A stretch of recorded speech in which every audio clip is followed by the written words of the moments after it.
तो ये वाली एपिसोड शुरू होती है उसी सीन से। इन सभी चीजों के कारण शाव का शकल अभी पूरी तरीके से लाल पीला हो गया होता है। शाव के सामने खड़ा हुआ लड़की अभी शाव से कहने लगती है कि डीमन लॉर्ड मेरी तरफ देखो, और इसके साथ ही शाव से पूछने लगती है कि डीमन लॉर्ड जूस पिला दूं मौसम्बी का। और ये कहने के साथ ही अभी ये लड़की एक कप के माध्यम से जूस पिलाने लगती है। यहाँ पे मौसम्बी कुछ अलग ही होती है। लड़की बोलती है कि मैं आशा करता हूँ कि ये जूस अभी भी गर्म है, और क्यों गर्म है साइंटिफिकली आप लोगों को तो पता ही है, वो सब कुछ बोलने की जरूरत नहीं है। लेकिन हम लोग को दिखाया जाता है कि शाव अभी लड़के के हाथ से जो कप है उसे एक ही झटके में नीचे की ओर गिरा देता है और कहने लगता है कि बहुत हुआ है सब कुछ, अब जाओ यहाँ से। लेकिन शाव की इस बात को सुनने के बाद शाव के पीछे की तरफ जो 3 लड़की थी वो सभी अभी प्लस करने लगती है। शाव अभी अपने सामने वाली लड़की से बोलता है कि मैं तुम्हें पानिश करूंगा। तो आगे से लड़की भी अभी शर्माते हुए पूछती है कि लेकिन क्यों आप मुझे पानिश करोगे। तो शाव अभी अपने कपड़े को दिखाते हुए कहने लगता है कि मेरे पास सिर्फ यही एकलौता कपड़ा था, लेकिन तुमने इसे पूरी तरीके से खराब कर दिया। शाव की कही हुई इन सभी बातों को सुनने के बाद अभी वो लड़की शाव के सामने लिटरली झुक जाती है और शाव से कहने लगती है कि प्लीज मुझे माफ कर दीजिए डीमन लॉर्ड। और ये बोलने के साथ ही अभी रेंगते हुए शाव के 2 टांगों के बीच में अपनी मकसद भरी आंखों से जाने लगती है और इसके साथ ही अपनी बॉडी के ऊपर से पॉलिथीन से बना हुआ कपड़े को उतारने लगता है। और इन सभी से आगे मैं और कुछ नहीं बोलने वाला हूँ। सीन अभी कट हो जाता है। हम लोग को नेक्स्ट डे सुबह का सीन दिखाया जाता है। बेचारा शाव का हालत सच में ही एक निगड़ा हुआ नींबू जैसा हो जाता है। और ये कहना गलत नहीं होगा कि शाव के दोनों नींबू को रात में निचोड़ के खाया गया है। शाव तो अभी अपने मन ही मन वो जो पीले मतलब जो गलत पिल उसने खाया था और जिसकी वजह से उसका ये हालत हुआ है, उन सभी पिलों को मन ही मन बहुत ही ज्यादा गाली देने लगता है। लेकिन अगले ही पल शाव अभी इस जगह से मतलब ये जो वेल्थी विलेज है इसके एंट्रेंस गेट पे आ जाता है और अंग्रेया लेते हुए कहता है कि चलो मुझे पहले अपने आप को मोटिवेट करना होगा और शुरू करते हैं आज की यात्रा। सीन चेंज होके दिन से रात हो जाता है। आसमान में चांदा मामा विराजमान होता है और इसी चांदी रात में अभी भी हम लोग को शाव को चलते हुए दिखाया जाता है। शाव भी बोलने लगता है कि मैंने आज बहुत सारे डिस्टेंस को कवर किया है, सच में मैं तो बहुत ही ज्यादा इम्प्रेसिव हूँ। अभी तो शाव अपने पीछे की ओर मतलब जिस रास्ते से आया है उसी ओर देखते हुए कहने लगता है कि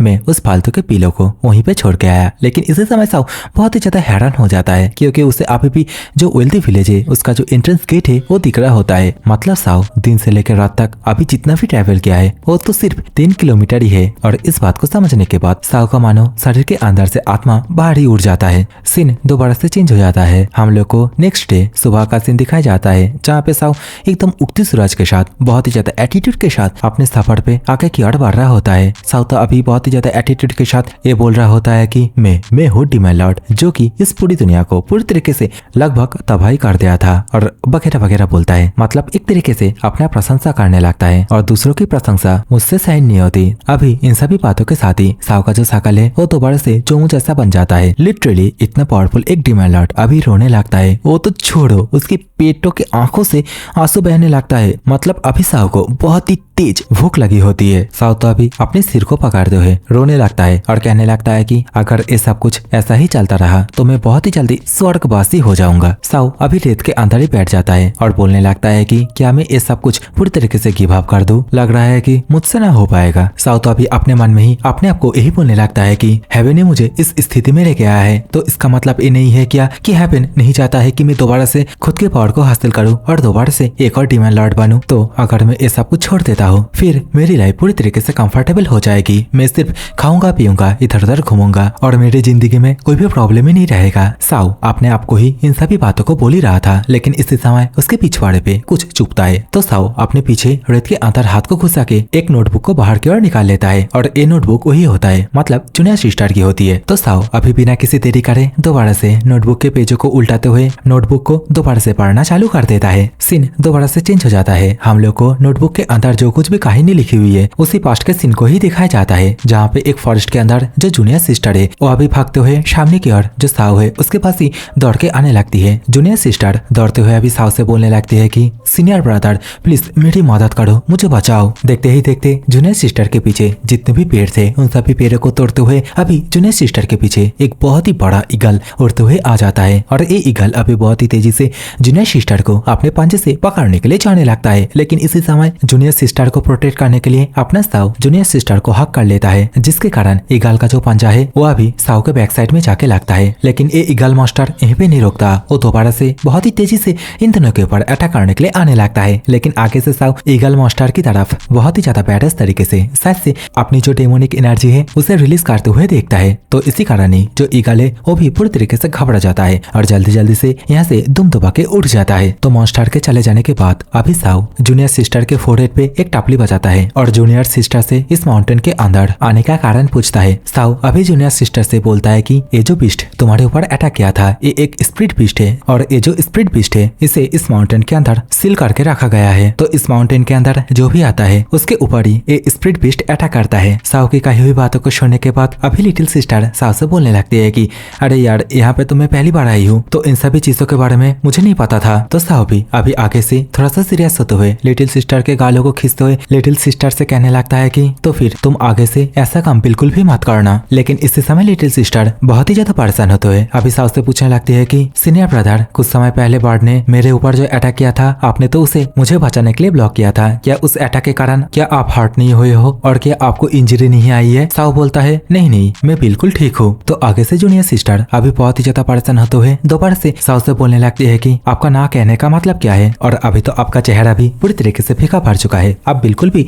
चिंता मत करिए, मेरे पास एक्सीलेंट गोल्डन ग्रेड का वुंड मेडिसिन है, आप मेरे साथ मेरे कमरे में चलिए, मैं आपके जख्मों में मेडिसिन लगा दूंगा। जूनियर सिस्टर की ये कहते ही सीन दोबारा से चेंज हो जाता है। अभी हम लोग को जूनियर सिस्टर के कमरे का सीन दिखाया जाता है और इसी कमरे के अंदर अभी साव अपने कपड़े को उतार के बैठा हुआ होता है और साव के बैक साइड में अभी हम लोग को उस स्प्रिट मॉन्स्टर के अटैक के कारण हुआ जो जख्म है उसे भी दिखाया जाता है। जूनियर सिस्टर अभी अपने हाथों के माध्यम से जो जख्म है उसे अच्छी तरीके से चेक करने लगता है और कहती है कि ये जख्म ये तो बहुत ही ज्यादा गहरी है। साव भी अभी दर्द के मारे कप कपाते हुई आवाज में जूनियर सिस्टर से बोलता है कि जूनियर सिस्टर तुम जल्दी जल्दी से मेडिसिन को घाव के ऊपर लगा दो। जूनियर सिस्टर अभी अपने पास से एक बोतल को बाहर की ओर निकालते हुए साव से बोलने लगते हैं कि सीनियर ब्रदर आप बिल्कुल भी चिंता मत करिए, ये जो मेडिसिन है ये पहले आपको थोड़ा गर्म लगेगा, उसके बाद आपको ठंडक महसूस होगा। और ये बोलने के साथ ही बोतल के अंदर जितना भी मेडिसिन था उन सभी मेडिसिन को अपने मुंह के अंदर डाल लेती है और देखते ही देखते अपने जीभ के माध्यम से अभी साव के बैक साइड में जो घाव है उसके ऊपर लगाने लगता है। और साव भी अभी अपने मन में ही बोलता है कि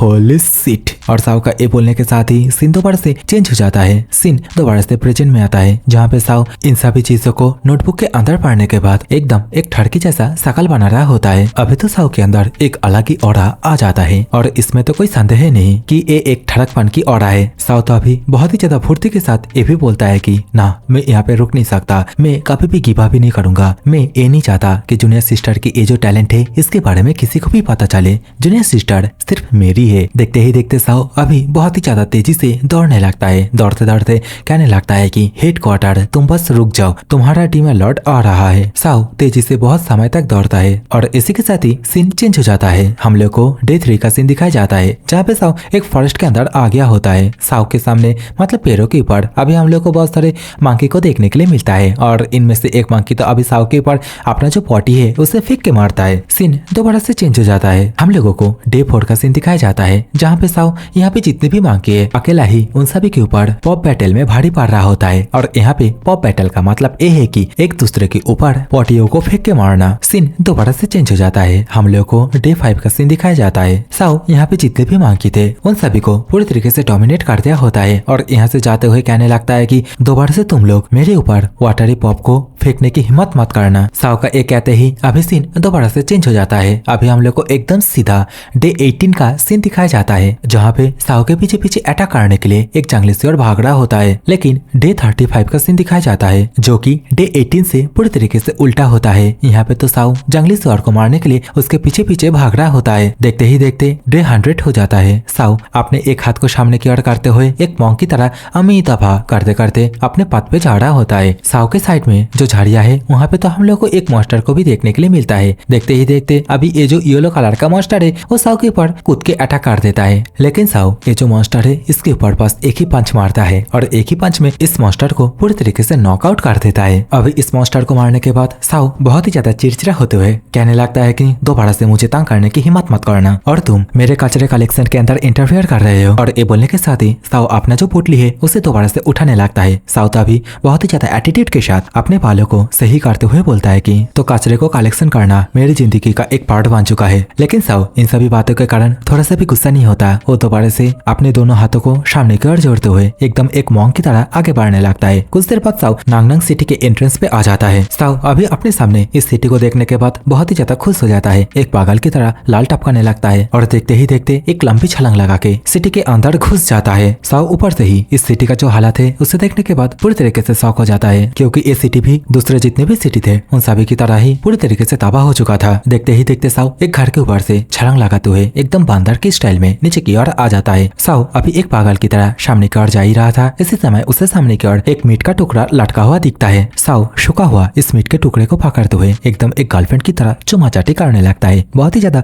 प्यार करने लगता है। लेकिन इसी समय साओ को अपने पैरों के नीचे एक गोला जैसा दिखने वाला कुछ मिलता है। साओ ये जो गोला है इससे पहले अपनी उंगलियों से, उसके बाद एकदम इसी स्टाइल में अपने पैरों के ऊपर उठाते हुए अपने हाथों में उठाने की कोशिश करने लगता है। लेकिन यह चीज उसके पैरों से दोबारा से नीचे की ओर लुढ़क जाता है। साओ भी अभी पूरी तरीके से हैरान हो जाता है और अपने मन में ही क्वेश्चन करता है कि आखिरकार यह चीज क्या है। और साओ का एक क्वेश्चन के साथ ही सीन दोबारा से चेंज हो जाता है। रात हो जाती है। अभी हम लोग को इसी सिटी के एक घर के अंदर साओ को देखने के लिए मिलता है, जो कि अपने हाथों में वही गोले को पकड़ते हुए एकदम 360 डिग्री अच्छी तरीके से दिखने लगता है। साओ भी बोलने लगता है कि इसका जो ऊपरी परत है ये बहुत ही ज्यादा सख्त है, और क्या ये कोई ट्रेजर है जिसको कि मैंने आज तक नहीं देखा है। हो भी सकता है शायद से ये कोई एक रेयर ट्रेजर है, लेकिन ट्रेजर हो या फिर कुछ भी हो, साओ को अभी घंटा भी कुछ फर्क नहीं पड़ता। जैसा कि साओ इस गोले को खा नहीं सकता तो इसी कारण ही साओ इसे अपने पीछे की ओर फेंक देता है। कुछ देर पहले साओ जिस मीट को लेके आया था उसे मीट की ओर देखते हुए साओ भी अपना शक्ल एकदम कुतिया जैसा बना लेता है और बोलने लगता है कि चलो इस मीट को, ये जो पोर्क मीट है, इससे पहले कुछ मसाज देते हैं। साओ अपना जो काम है उसे कर ही रहा था, लेकिन पीछे की ओर जो गोला है उसे भी दिखाया जाता है, जो कि अभी तो इधर उधर हिलने लगता है। अचानक से गोले के अंदर से लाल कलर की आंखें देखने के लिए मिलता है और देख के लग रहा है हो ना हो डोरेमोन का ही कोई गैजेट है। अभी ये गैजेट मतलब ये जो गोला है वो साओ की ओर देखने लगता है। परछाइयों में साओ को अपने नाइफ को पकड़ते हुए बहुत ही बुरी तरीके से जो पोर्क मीट है उसके ऊपर अत्याचार करते हुए दिखाया जाता है। देखते ही देखते कुछ देर बाद हम लोग को साओ को बहुत ही ज्यादा खुश होते हुए जो खाना बनाया है उसके सामने अपने हाथों को जोड़ते हुए प्रेयर करने लगता है। और देखते ही देखते साओ ये जो खाना है इसे पूरी तरीके से साफा चाट कर देता है। साओ तो कहने लगता है कि ये खाना तो बहुत ही ज्यादा स्वादिष्ट था, मैं तो इसे रेजिस्ट ही नहीं कर पाया, अभी तो मुझे चॉप स्टिक को भी चबा के खाने का मन कर रहा है। और खाना को खाते खाते साओ का जो हुलिया है उसे देखने के बाद आप लोग तो अंदाजा लगा ही सकते हो ये ठरकी साओ आखिरकार अपने मानी मान किन सभी बातों के बारे में सोच रहा है। और जोरदार डकार के साथ साओ अभी अपने खाने को पूरी तरीके से खत्म कर देता है। और साओ ने अभी जो कुछ भी कारनामा किया है उन सभी कारनामे को ये जो गोला है ये भी अच्छी तरीके से देख रहा होता है। देखते ही देखते साओ खाना को खत्म करने के बाद बिस्तर पे लेट जाता है और सीन मिडिल रात का दिखाया जाता है, जहाँ पे साओ के हाथ में जो किताब था वो अभी साओ ने पकड़ा तो था, लेकिन साओ के हाथों से ही वो जो गोला था